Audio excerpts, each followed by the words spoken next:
El que més ens va sorprendre com a grup va ser precisament les parts del cos, la pròstata femenina. Va ser tota una troballa, les seves terminacions nervioses, les seves funcions planeres, la funció d'eyaculació femenina, que tampoc la coneixia.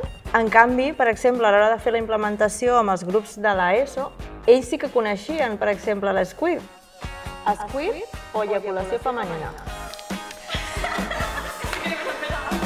El clítoris femení, un altre desconegut. Pensem que només és un petit botonet que tenim allà perdut. I no.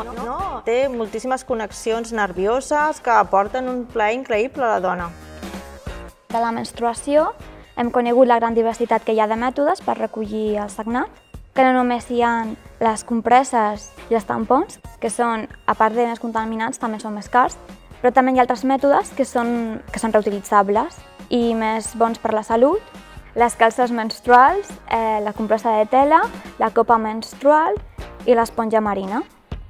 Aquesta oportunitat ens va fer valorar molt això, el saber conèixer aquesta informació, poder transmetre-la d'una manera senzilla. Aquesta naturalitat precisament és el que creiem que s'ha de fomentar, perquè al final és el nostre cos i hem de saber quines són les parts que ens ajuden a ser més feliços.